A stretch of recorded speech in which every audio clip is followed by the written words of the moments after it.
Hello and welcome to this edition of Diaspora Central Spotlight. I am Gil Ingles, and with us today in the studio, ladies and gentlemen, this young lady by way of Uganda. That's the Ugandan, the finest Ugandan heritage in the building today, SANYU.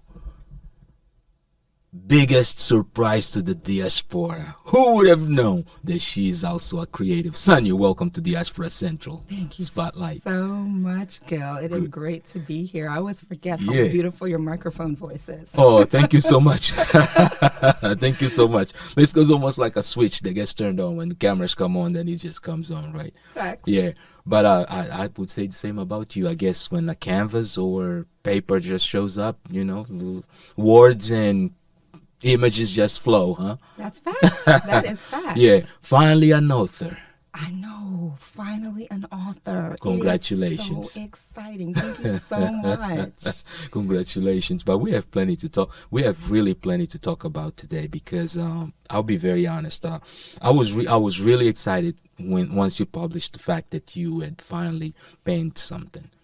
Because interesting enough, it's like I found out that you paint through social media because we've really never talked. You really never said that you painted, and once I saw what you were doing on social media, I was like, oh man, she's really like good doing it, and then I guess through research while preparing for this show, I even found out how you started painting. That kind of became even more interesting to me because it was something that you just hopped upon in wow. But anyway, today it's all about you. It's about you talking. It's about you telling us the story, not my versions of it, but your versions. We're going to start on inspirations, and we want to go all the way to aspirations. Can we do that? I love that. Let's do that, Gil. All right, Sanya, welcome to Diaspora Central Spotlight. Today we are going to have a ball, and of course, country of origin is Uganda. Mm-hmm. But are you first generation, or you were born there and brought here as a child? So my parents were born and raised in Uganda, Mm-hmm. and I'm born and raised in the East Coast in the DMV area All right. in Virginia. So I know we have that in common.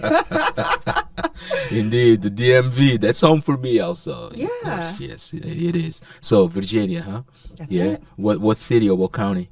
Fairfax County. Fairfax. Oh Yeah. wow. Yeah, I was on Fairfax. I'm still on Fairfax radio and television currently. So I still do stuff for them. That's great. I love Yeah. that for you. Yeah. So how different, and when I say different, I mean based on what you know of Uganda and based on what you know of Texas, how different is Fairfax from both? Wow, that is such a great question. So people always ask me about Uganda because especially since I'm born and raised here in the Right. States. And so they always ask me what's my impression of Uganda. And I always tell them that it's socially rich, Yeah. but professionally lacking. So there's so much to do. It's so fun, Right.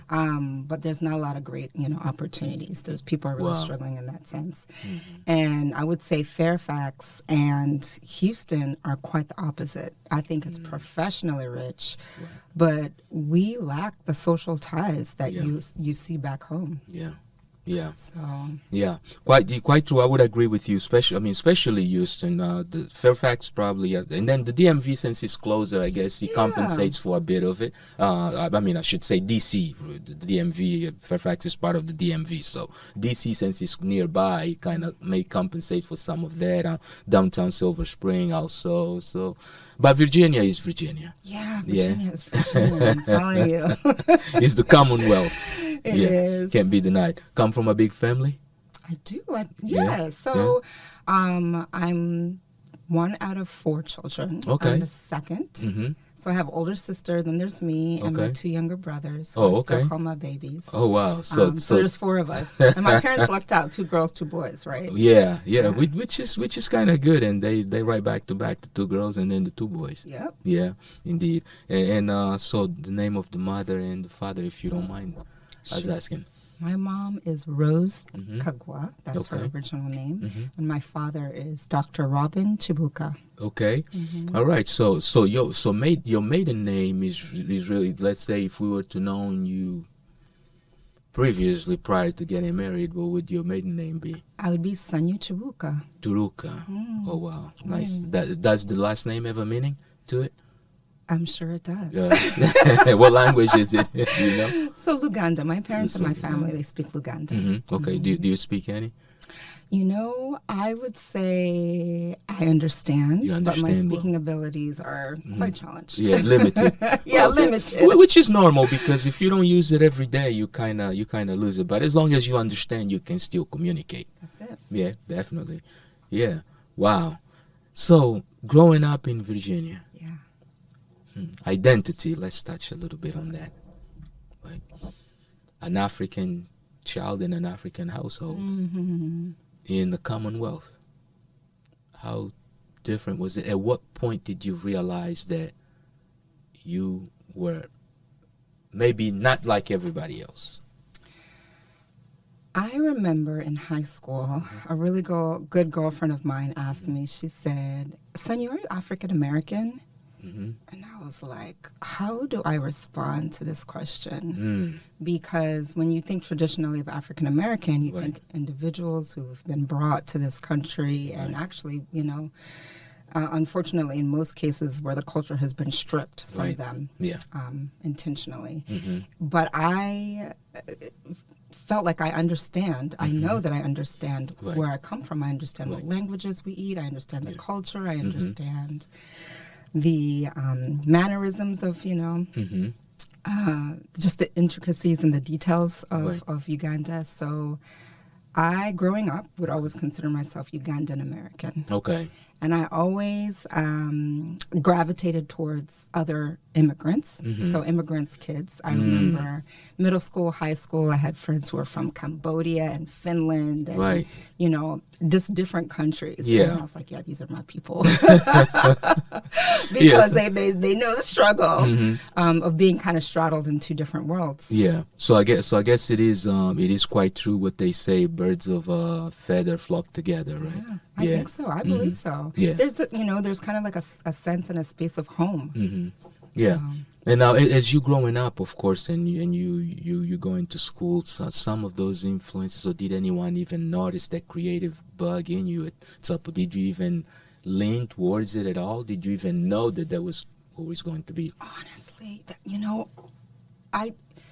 I would say yes and no. So when I would say elementary and middle school, I loved theater. Okay. But, you know, you just think that it's a hobby. Like, you know, you can't make money off theater. Like, what's that?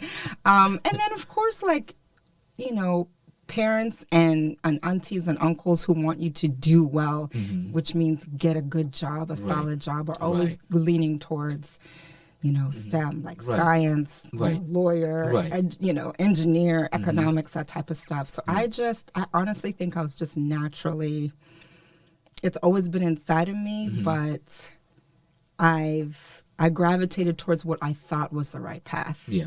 And the creative bug honestly did not jump out and express herself until fully, I would say, until recently. Yeah. Now, so at that point, as you're growing up, what did you want to be? I actually wanted to be a French translator. Really? Yeah. So did you actually follow up on it? Did you take French or foreign languages? So I started studying French in second grade, from second all the way through high school. Okay. And then I did a French major. I made a double major in college. Okay. So, you know, I said, I really want to be, you know, in the French space, in the French field. So I got my French major, but then I was like, I think I need to do something that my parents would be more approving of. So that's how I ended up with an economics major. So, you know, something a little bit more robust. Yeah. So I never went down that path. But that's what I wanted to be growing up. Wow. So tu parles français? Je parle français. Mais juste un petit peu, il y a longtemps. Ouais. Wow. That's interesting. I didn't know that either. See, you learn something every day. I know, but it's like that kind of explains probably why is it, and it's interesting because from the first time I seen you, I've always seen a politician in you for some reason. It's like the first time I saw you, it's like you look like an ambassador. It's like, honestly, and it's always been in the back of my mind. Now I understand why. See, you're looking at someone that has got foreign languages, and he's got an economics background. I will take that, Gil. Yeah, I appreciate that. I honestly, it's like that. It's always been like there, and I known, and now I understand why is it. So diplomacy never even also crossed your mind at all. That's right. I think we need to work on that too. A cat has 9 lives. There's always so many different, spaces that I can explore. It's the age of the creatives, and you know that you just gotta be going for what you honestly feel that it is. And after all, I mean, God does speak to each one of us in its own way. So eventually, we'll probably let you know what it is. But you're doing great now. Now, especially with the authorship. I appreciate that. Yeah, and that's something new that I think has not just us or you, I mean, it has the whole community excited. Yeah. Thank you. Yeah. It is. It's very exciting. It's a brand new chapter. It's a completely new space. I never in a million years thought that this is where I would be. Wow. It honestly, when people say that things fall into their lap, that's what happened with me. Wow. So as a child, even writing was never your at thing. all. I did not enjoy writing. Not even in French. All. No. I mean, staring at a blank piece of paper is very stressful. I'm like, what am I going to write about? Yeah. And so it's, let's go into a very quick break because in all honesty, I kind of want to come back and I want to find out at what point do you actually decide to pen the first line on this book. Okay. Now, for schooling purposes, just kind of let us know what schools did you actually go to starting in elementary school and on up to college. Ooh, girl, you were taking it back. Okay. Yeah. So let me go back as far as maybe like first, second grade. Mm-hmm. So I went to Congressional Schools of Virginia. Okay. Fantastic school. Yeah. And then we moved to Ghana, and I went to Ghana International School. Okay. Mm-hmm. Mm. So I was there for 3 years. Okay. And then we moved back to the Virginia area, and I went to St. Stephen's and St. Agnes Middle School and Upper School. Okay. And honestly, that's where I started writing this book, when I was in 7th grade. Wow. So this is taken this long to actually, so this is a lifetime story. This book was written decades ago. Wow. Wow. So I did, that was where I completed my high school. Mm-hmm. And then I went to Emory University. Okay. Did my bachelor's there. Right. Loved Atlanta, Georgia. Mm-hmm. And then I went to the University of Arizona. Okay. I got my master's in retailing and consumer sciences there. Right. Wow. So you've been all over the place, including Ghana. What took you guys to Ghana? It was for my father's position. So he did a lot of international work. Mm-hmm. And so one day he came home from work, and we were all around sitting around the dinner table. And he's like, guess what, you guys? What? We're like, what? He's like, we're packing up and we're moving to Ghana. We're going to be living in Accra for 2 years. And I just remember me and my sister being like, yay!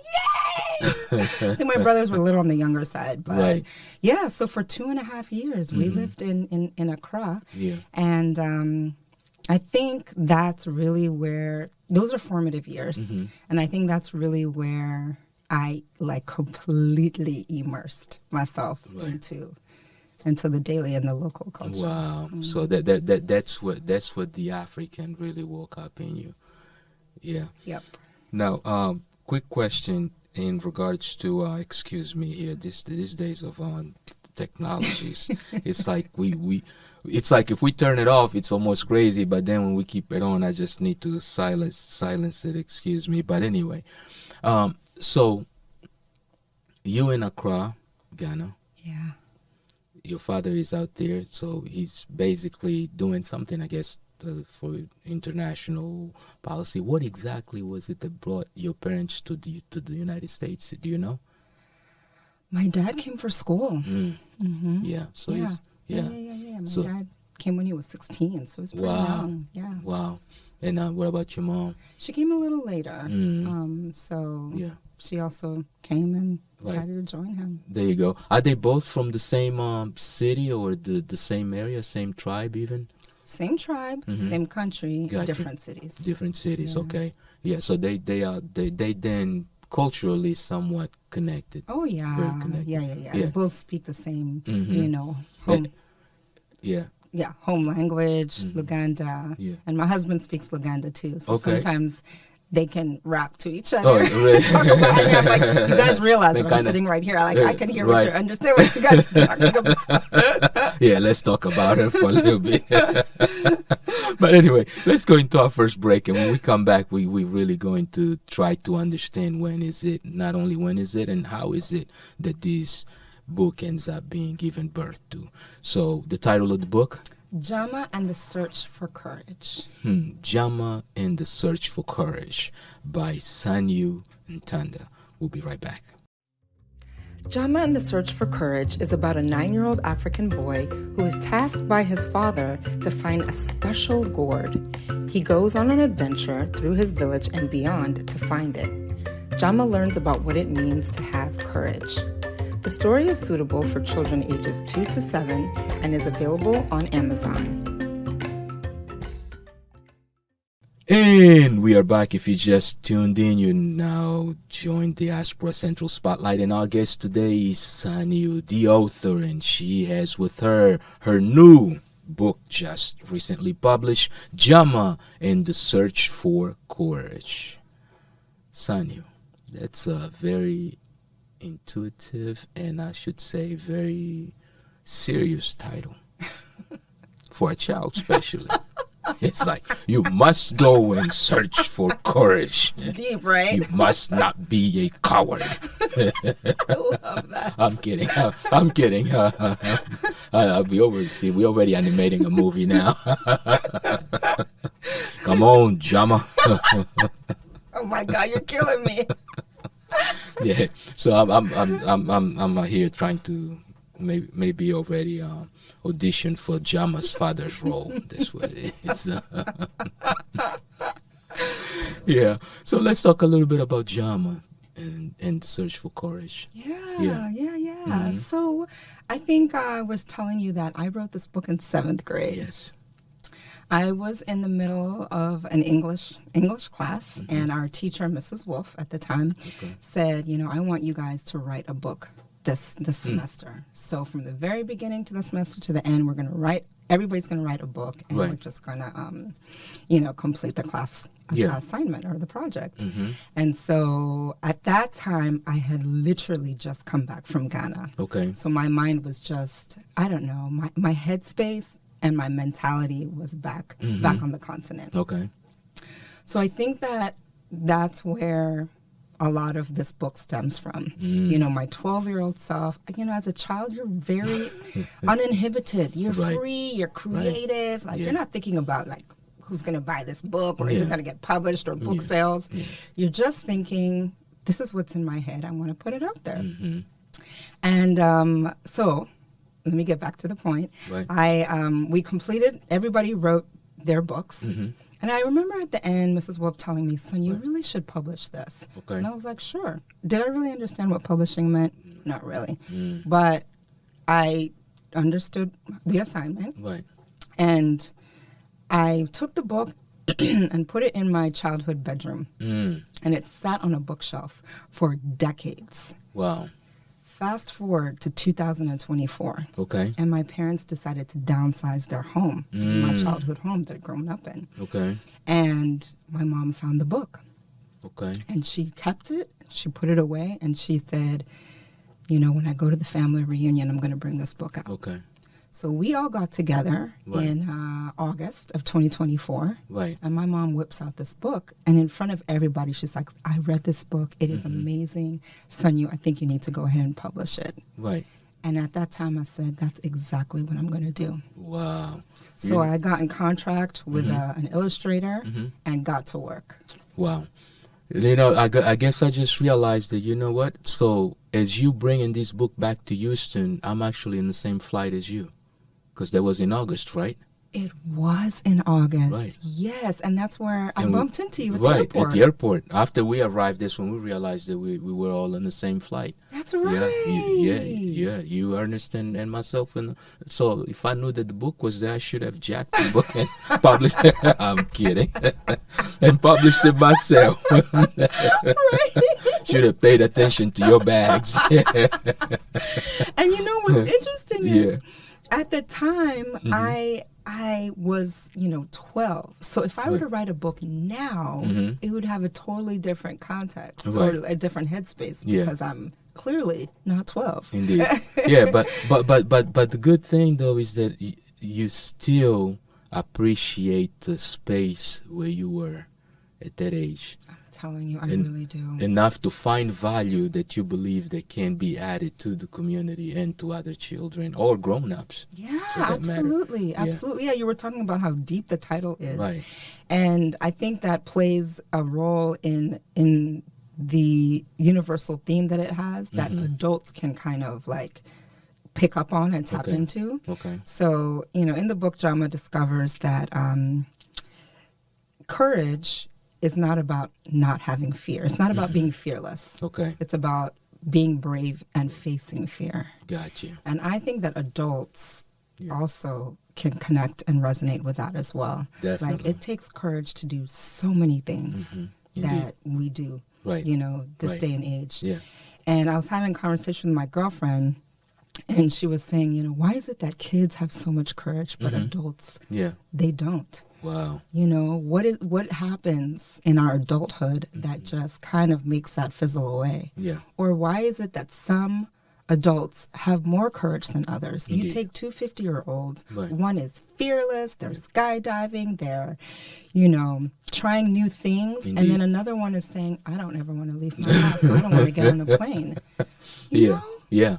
Yeah, it's the sometimes not knowing and not thinking, just feeling it.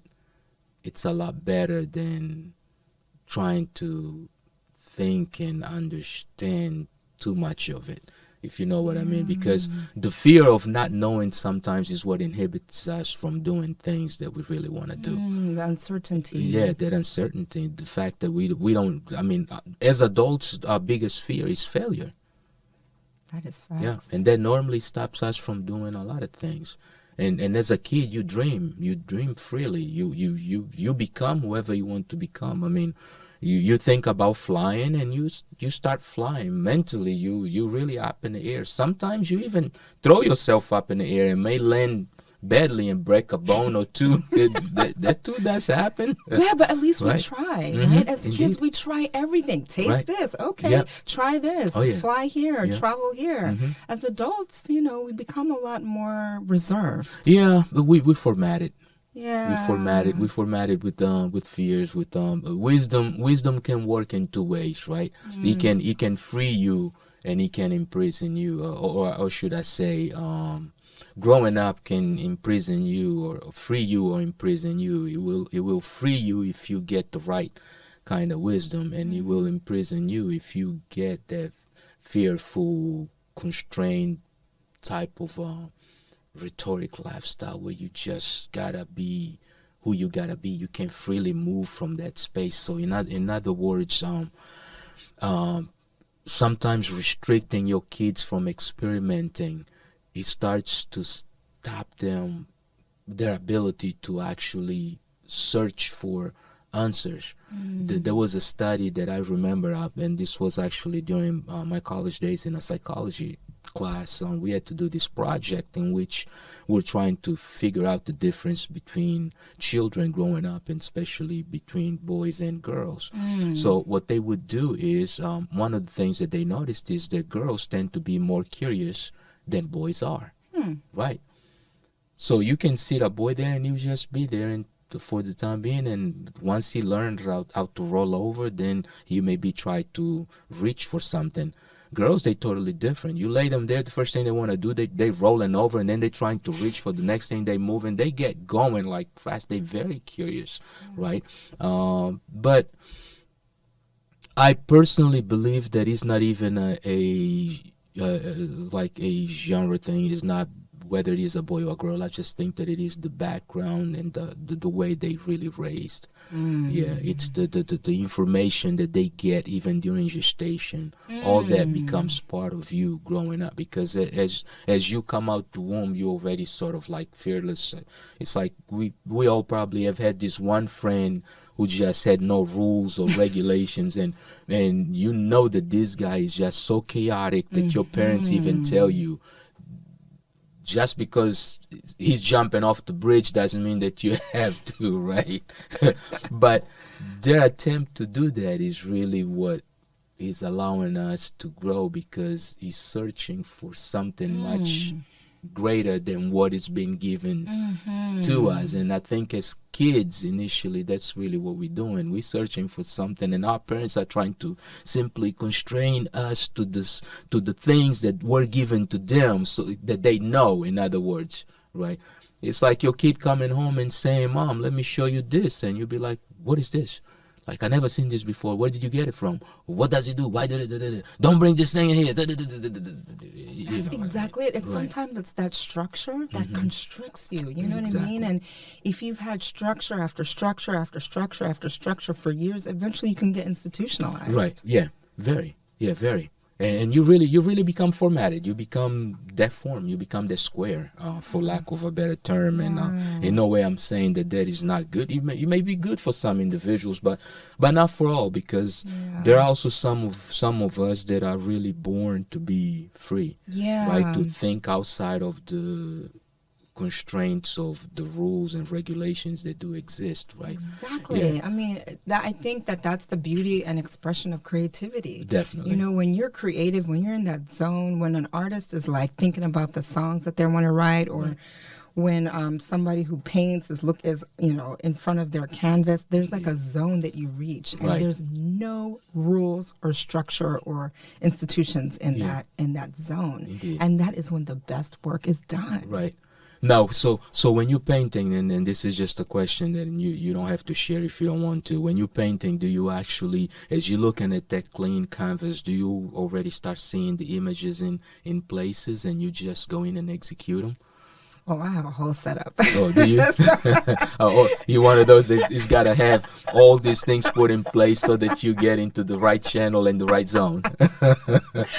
I, dim the lights. I, light candles. I put on some Janae Aiko, some John Legend, some John Mayer. Right. And I'm in a comfortable space. I have my cup of tea so that I'm relaxed. Right. But what has happened for me is I started painting with paint by numbers. Right.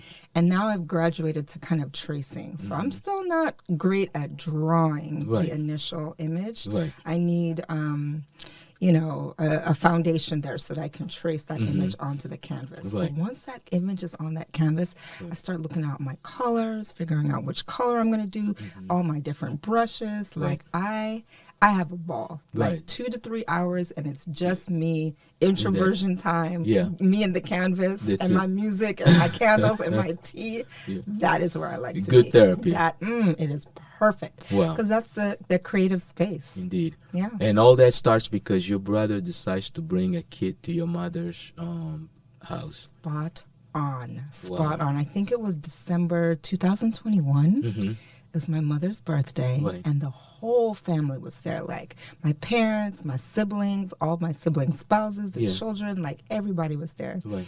And my brother brings a paint by numbers kit to the birthday party, and I looked at it and I said, I've never seen one of these before. I said, that looks like fun. Let me go try that out. Yeah. And as soon as I got home, I bought one, of course, off Amazon, and I started painting. Right. And I was terrible at it at first. Terrible, like coloring out of the lines and being like, does this look like a face? But then I bought more and more and more. And now I've done like hundreds of kits. Yeah. So it is such a great gateway into the painting space. Yeah, good therapy. It is. It truly is. Yeah, good therapy. Now, on the illustration of this book, did you have any creative ideas that you share those with the with the illustrator, or you just allowed him to go free and do what he needed to do? 100%. If I allowed them to go, then it would not look like this. Right. 100%. So my illustrator, she did a really fantastic job. So I really have to give a shout out to QBN Studios. They sent me kind of like an Excel spreadsheet. Gotcha. And they had each of the 5 different characters. And they asked me, what is this person's skin color? How tall are they? What are they wearing? What do their shoes look like? What does their hair look like? What color is their hair? How kinky is their hair? And I was just like, all the details. I didn't really think about that. But I had to think about, what do I want my character to look like? Yeah. And I kept going back and forth about the images that I had. And then I even went on the, I got images on the internet to be like, I want the concept to be in this area. Gotcha. Like make her hips bigger, like make that hair curlier. Gotcha. And there's a lot of back and forth. I mean, honestly, the character development, probably it takes a solid 2 to 3 weeks just to get what the characters look like, let alone start illustrating the book, like that landscapes and where it's located and all that good stuff. I was very intentional. Gotcha. There's so few children's books that have people that look like you and I, Gil. Yeah, the power of representation. Yeah. There are so few children's books that have that, and I was very intentional. I said I have a vision, and my books are really about representation and giving a platform to a space that doesn't typically get a platform. Right. Because, if you go to any major book retailer, you'll actually notice that a lot of the main characters are animals. Right. Because that is how you can make a lot of money. Indeed. When you have an animal character, it goes across races. Right. So everybody's going to pick up your book. Not everybody is going to pick up Jama and the Search for Courage, and that is perfectly okay. Right. I am fantastically fine with that. Because I understand the purpose and the vision. Right. Yeah. Indeed. Yeah, it's the power of representation, and it is necessary, because if kids can sometimes see themselves in something, then they can dream about achieving even bigger things by being who they are, right? And the opposite is also very powerful too. If I worked in an oil and gas company, and they had 12 VPs, and they were all, white males. So when you look at that, you're like, is there a space for me? Right. Yeah. I guess for some, it's so interesting that you mentioned that, right? Because things that sometimes we don't think about, right? I had a chance of actually growing up in Africa, right? I was blessed enough to grow up in Africa. So as I get to America, it's like being part of government as a person of color, it was something normal, right? And because in Angola, for instance, we did have whites, we did have blacks, all as part of the government of Angola. And you get to America, and it's like, there's still that struggle of black trying to be part of government, or trying to have ranks in the military and in government offices. So those kind of things, it's like if we definitely make it normal for a child to see, then they can dream about and path their ways to that objective. 100%. Indeed. Yeah. And with that, let's take another break and take a look at some content that SANYU may have created, or any content at all that may have to do with some of the initiatives that she has in her plate. So let's take a few minutes and we'll be right back. Hey, thank you so much for your support with Jama and the Search for Courage. I have been hearing from so many different people that they can't wait to read my book, and that means a lot to me. The wait is over. It's available on Amazon today. I am so proud that this book has a universal theme with a unique setting. Please continue to stay on this journey with me. All the details and the links are attached, and I appreciate you. Bye. And we're right back. If you just joined us, you're now tuned into Diaspora Central Spotlight with Gil Ingles, and our guest today is the author and the illustrator, I should already say. Definitely one of the most creative individuals that I've met from Uganda when it comes to that canvas and paper. Also, she does speak French. Miss SANYU NTanda is in the building. Thanks, Gil. Ça va? Ça va très bien. Merci. Yeah. So, woo, the book is out. It is. At that point, the idea is out there. Now you have to put the structure around this idea to make it one, financially healthy, right? And I say financially healthy because even if it is something that sometimes we may do for the purpose of just therapy, of saying, you know what, I've always wanted to do this, let me do it so I can take a look at it. You still got to make it financially healthy. In other words, you can't allow it to financially ruin you, because to get it done, it takes money, right? That's right. But you actually took it a step even further, right? Of course, with a major in economics, you could only make it economically sound. So you decide to put a true business structure behind the book, or get those wheels rolling towards that direction. That's right. Yeah. What was your first step?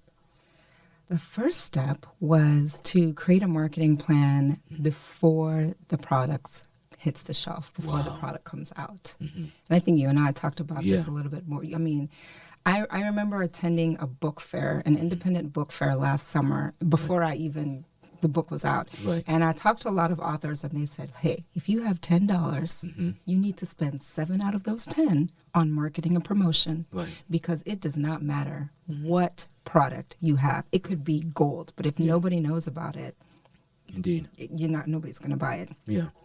So I put a marketing plan before the book came out. I think it was a 5-pronged strategy, if I can remember. I wanted to make sure that I had an author platform, which just means, social media and website. Yeah.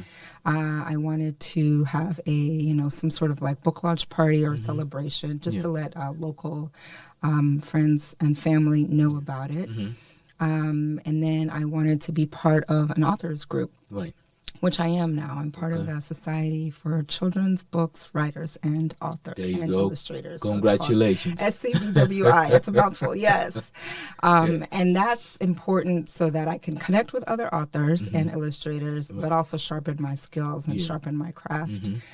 And then I also wanted to put a plan in place such that I'm engaging and connecting with the community. Right. And that means attending events, kids' books, fairs, or library events, book signings, go to bookstores, that type of thing. Right. And I'm trying to remember what my last approach was. I had to create a list of individuals who I wanted to send my press release out to. Gotcha. So as soon as the book comes out, just you know. Yeah, you gotta get the press. You gotta get the press. You gotta get the people that need to know. Yeah, and that list is growing because there's so many spaces and media outlets that I still haven't even discovered or heard of. But it's part of the process. But the fact that you even sit there and you already created a plan, because that's what sometimes a lot of us fail when we create these initiatives or launch businesses or projects, is the fact that before we even do that, we don't have that marketing plan, we don't have that promotional plan, we don't have an understanding of exactly how to do it. And in your case, believe it or not, you also did study marketing. Wow. So it's almost like you prepared your entire life for this one moment that you are starting now. I feel you. I really do. I really do. Right. Absolutely. There's a lot of marketing skills that I gained in the position that I had prior to this that I'm now utilizing. Indeed. Yeah. Yeah. And so what is next for SANYU and of course it's kind of mean, because it's like the one book just came out and we already got expectations of the next one, right? It's very common. Believe it or not, it's a very common question that I'm getting nowadays. So I told you that I wrote this book when I was 12, and I published it because my mother encouraged me to do so. And I wanted to honor her wishes. Yeah. I even had a dedication to her. Shout out to Mom. Shout out to Mommy. I appreciate you. I appreciate you. So, one half of me could say, look, you check the box, you're done. Like, somebody gave you an ask, you did it, keep it moving. But there's something that is inside of me that has yet to be completed. Right. I feel like I am walking in my purpose. There you go. Like I'm in a creative space. I'm using all the skills that are coming naturally to me. I, in my mind, have a 5-part series of this book. Okay. I'm putting that out there. So you listen, I am putting that out there. You've been, trust me, you've been bitten by this bug. I think when you were 12 years old, it took this long for it to take action. I think that venom is potent enough to keep you going, because trust you me, if at 12, did you make many changes to it? Once Very you touched few. it? Very few. So See? I would say it's 95% intact. Wow. See. So you're looking at 5% adjustment from where you were 12. Yeah, you got that story in you. I that's where I want to be. Yeah. I mean, I think about this book all the time. I hang out with my characters in my head. Right. I think about, where I want it to go, what my vision is. And so it's like, I am relentless. Right. Like, I just can't stop. It is you. It is me right now. It's one with me. So I'm putting it out there. Hopefully 5 books in this whole Jama and Family series. There you go. Yeah. It's a brand new, and I believe Jama. It's actually a brand new. I haven't heard the name before. Does he have a meaning? Is it a specific language or? No, to be honest, because you have to remember. Now I'm reaching back to my 12-year-old self. Right. I think she wanted to have names that sounded African but were easy to pronounce. To pronounce, yeah, and remember. Because all of the characters. I mean, Aka, Coco. Right. Yeah. So Jama. Yeah. And that'll be Jama's father. Yeah, I think we got a movie coming out, a series, a cartoon. I love that. Yeah, you'll be narrating Jama's dad's voice. There you go. Thank you. Perfect. Thank you. We figured that out. See, it's always worth it. You just got to audition. Put your talent out there and someone will actually recognize it. I love that. Papa/Jama's father, Gil Ingles. Indeed. Yeah, definitely. Now let's talk a little bit about community also. Of course, you're part of the Ugandan community. I am. Yeah, and I'm going to say something about the Ugandan community. I'll be very honest with you. You guys are very small but very active and very purpose-filled. That's the one thing that has always amazed me about you guys. And I'll tell you, the first time I played live professionally was for a Ugandan artist and storyteller. Her name is Namulwanga. Okay. Yeah, she lives in the DMV. Most people know her as Doris. She's a children and adult storyteller. She's really a storyteller, and she does it through music. I love that. Yeah, interesting enough. I believe that she was very active. I think it was in the late 90s and early 2000s. Okay. Yeah. And I played keys for her throughout her college tours. I was one of her keyboard players. Okay, yeah. So now, Gil, that's something that I did not know about you. I did not realize that you play the keyboard. Yeah. I touch keys. You touch them. There are people who play, right? I touch them. I can look good on stage. I can make it look the part. I've looked the part. Let's put it that way, right? And maybe sound the part at some point. But yeah, and we did that. And to honestly go where I was going is that have you at this point yet thought about doing something here in Houston for your community that would also allow you to showcase the cultural aspects of this book that really represent Uganda to the rest of the diaspora? I have actually. I have dreams, but I'm just not sure how to execute and implement. Well, you're back to 12 now, so no guardrails. None. That's for adults. That's for grown-ups. I would love to do like a family fun day. And that day consists of getting people together, lots of food, lots of, African creatives that come and they do vending. Of course, Jama and his family will be there. Right. but really showcasing creative talent. You talked about Doris and her storytelling. I think that everybody has a story to tell. Right. Everybody. And I would like a day that's dedicated to that. Yeah, because I really think that it is important for communities, because cultures become aware of culture when we represent it, right? When we showcase it.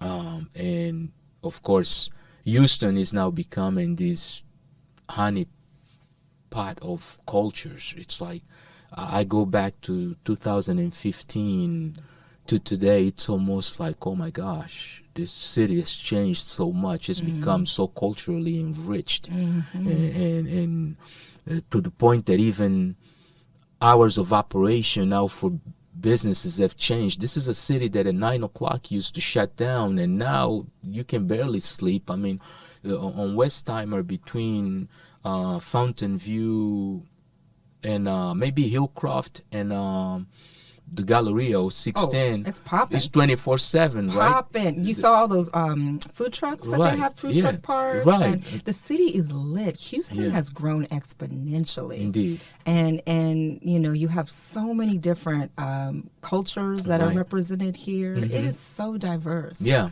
it's really become I hate to say that, but I mean, I don't hate to say it. I just I know that DC, my folks are gonna say this dude is such a traitor, but it's really become the capital of the diaspora. Right? Yeah, because at one point people used to say, you know what? No, it's like, well, yeah, there's just a lot of Nigerians there, but now it's like you really start digging and you're finding all these other African cultures fully represented. So right? I mean, Gabon, Congo, you have Ethiopian restaurants. I mean, people from Kenya, all over the border, all over the continent. Indeed. Yeah. So good representation. Now, of course, writing is a portion of it. Illustrating is also what you're growing into. Is the next book something that you're going to illustrate, or you?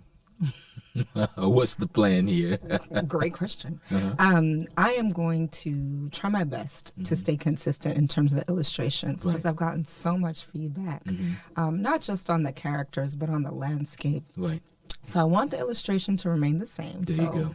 Hopefully that I can make that happen. Yeah. But the writing, that's going to be a challenge for me now, because you have to remember, I haven't written a story like this since I was very young. So now as an adult, I have to really do my best. And you know, the sequel is always like that. Like, how many artists put out like the best first album, and then the second album is like because it takes you almost your entire life to normally your first album. And that, speaking now from a music artistic perspective, your first album entails a lot of stuff that you have lived through to that point. Exactly. Right? And your second, it's normally just that bit between the first and the second. You got it. Spot on. Right. Yeah. So, you know, there's a lot to consider, there's a lot to think about it, but I'm up to the challenge. I can do it. I know I can. It's going to be amazing. Yeah. Have you penned the first line yet? I have, actually. I have the concept.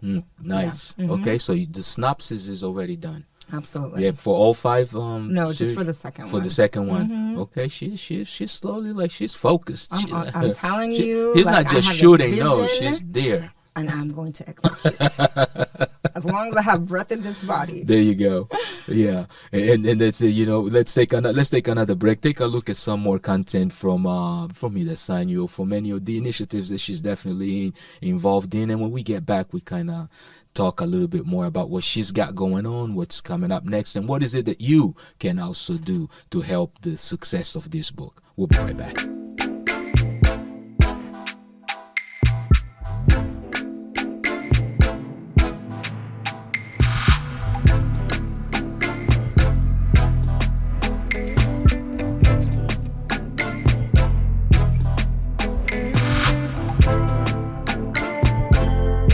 And we are back. If you just joined us, you now tuned into Diaspora Central Spotlight with Gil Ingles. And of course, today our guest is SANYU, the author.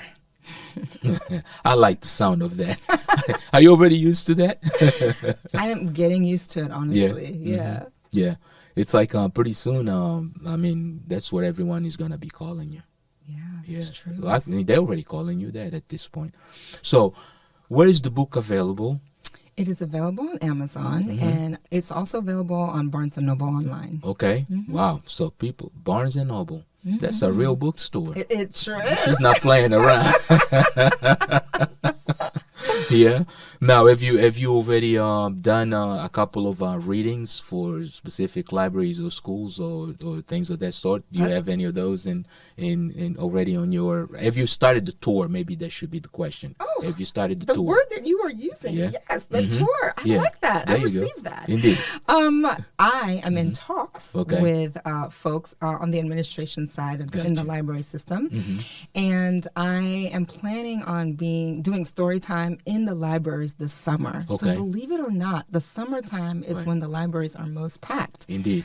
And I think that's a great opportunity for me to connect with the community, engage with the community, because it's one thing to be behind your computer, emailing people, figuring out what you want to do with your book, but then to actually see people's faces, the expression on people's faces when they read the book, or like the thought processes they have, the questions that they ask.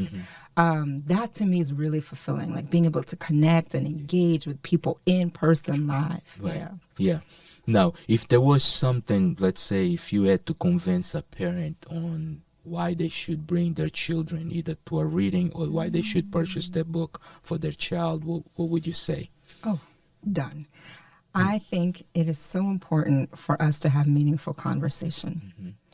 And I think that if you want to spark conversation with your child about courage, about being brave, particularly in these times that are pretty uncertain, this is the great opportunity to do so. You can listen to the author, read this book. You could have this book as story time, bedtime, you read it to your child. Then after you read the book, you start talking about courage. Is there ever a time that you needed to be brave? Why was Jama brave?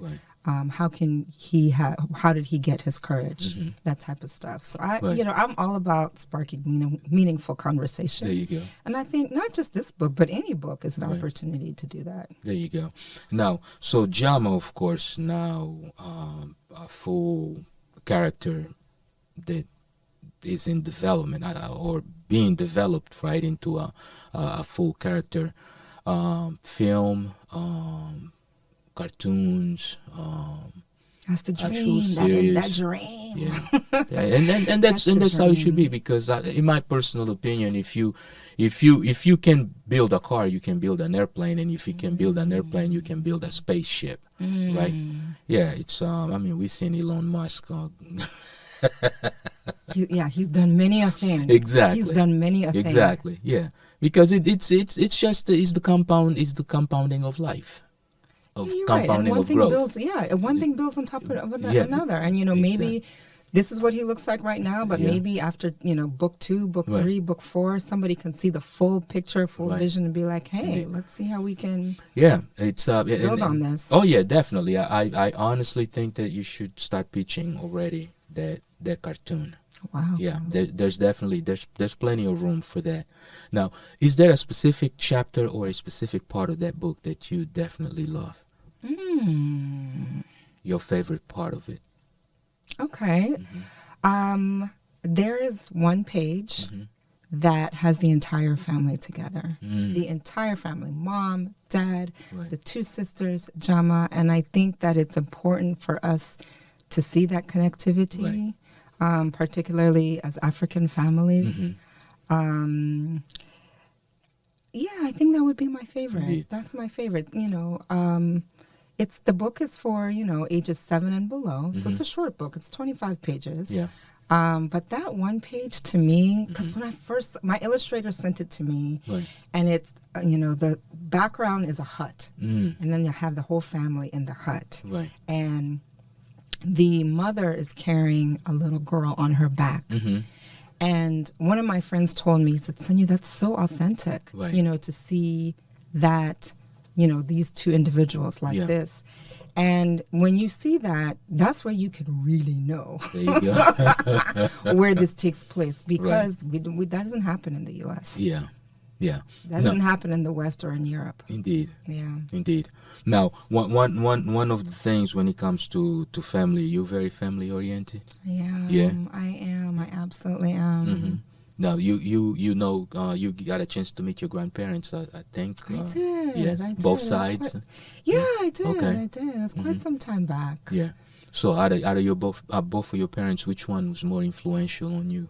Oh, wow. Ooh, you trying to get people in trouble. No, there's always that one that is like the most, because and by influential, it doesn't necessarily mean love you more. It just means that you kind of relate. Let me put it this way then: which one of the two you relate or related a lot more to you? You're talking about my parents, right? Yeah, your parents. Okay, so my father is an amazing man. He's very disciplined, very structured, very smart, very intellectual. And he woke up every day, went to work every day, never complained, and he's an amazing provider. Right. Anything I needed, my school fees, Right. you know, transportation, shelter over my head. I appreciate him so much for being so hardworking. There you go. My mom, oh God, I need tissues. How long can we go? My mom is incredibly nurturing. There you go. And never complained about anything that she has to do. She sees me. My mom sees me. And she understands all four of her children in a way that is inexplicable. Wow. My mom has always been there for me to support me, and it was her who brought this book to me. Wow. And I tell people, moms always know best. Yeah. You know, this whole journey would not have started without her. Indeed. I love them both, and they've imparted so much both into me. Yeah. And I don't know, I'm forever eternally grateful to the two of them. Yeah. And that is great, because I tell you what, that's the one thing that I always say to people at times when they talk about even the issues in the African continent or here in the diaspora community. I say that families, if you break the family, you break the community, right? Because the family ends up being the essence of our being. Yeah. And whatever we have as we coming up within our families, it is the same thing that we're going to put out into the community. As you were just mentioning those things about your father and your mother, I started to see certain traits that I've seen you also use at said institute, in community gatherings, in places where you also involved and where you also played specific roles. It's like they have also become part of you.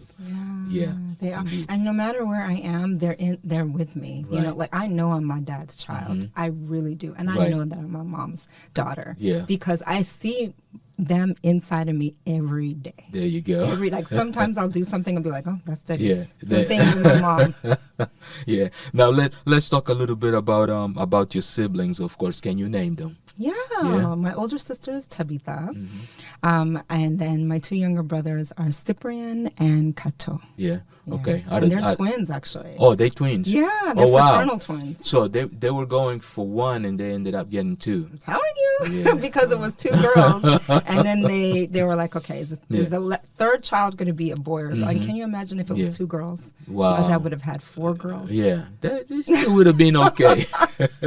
Still would have been okay. I know that in the African community would have been like, yeah, he's got no boys. Nobody gonna carry their name through. I shouldn't say that, because I only have one girl. So people already say that they say that I'm a banana tree, right? Only produces once. Your words, not mine. My uncles, no, my uncles call that, and I own it. I don't have a problem with that. It's okay. It's one. Because a banana tree produces once, and then you have to cut it so that a newer tree can come out to produce again. because the old tree produces the first thing of bananas, then it no longer will produce. If he'll stay alive, but he will produce no more. So you have to chop it, and then a newer tree will come up and take its I know place. she's a blessing to you, though. Yeah. Oh, definitely. And I know you see herself. You see yourself probably in her, and vice versa. Oh yeah. I'll tell you right now, the scariest, my biggest fear, I should say, is the fact that she's not afraid of like speaking out or going to battle for someone else, even, and she's not afraid of picking on battles that are not hers. Oh, she's fearless. Very fearless. Very real, like real scary. So do you see that as a beautiful thing, or you're nervous about it? It's a beautiful thing, because I am that way. Every time I got into trouble, normally when I get into trouble or I get into something with somebody else, it's normally not even my battle. It's somebody else's battle. And I have to fight that battle for someone who probably doesn't even have the means, maybe, or the resources, and I feel that it's just being done wrong, and I step to it, right? So I end up taking that heat. I know myself for that. She's kind of the same way. And I know how much trouble they can get you into, right? So it's different when you do it. When you're a child, then it's like that protecting aspect of fatherhood comes into play, and it becomes a bit different. Yeah. I feel you. Indeed. Yeah. But anyway, Sonya, it's definitely great conversation. Is there anything else that we probably should have talked about that we haven't yet talked about that you would like to talk about? No, I mean, I really encourage folks to join me on my journey, on my continued journey, and to celebrate and support, artists that are definitely doing their thing. Yeah, and it's one of those things that I believe that life gives us, is the opportunity to shine. Yeah, and you definitely have now that opportunity to do so, and you are taking that opportunity to do so and appreciating the opportunity also. So for those of you that took a little bit of time out of your busy schedules to listen to this conversation, we thank you for doing so. But remember, follow your heart and do not allow anything to inhibit your creativity. If you feel it and you believe that it will add good to your being, good to your surroundings, do so. Until next time, peace.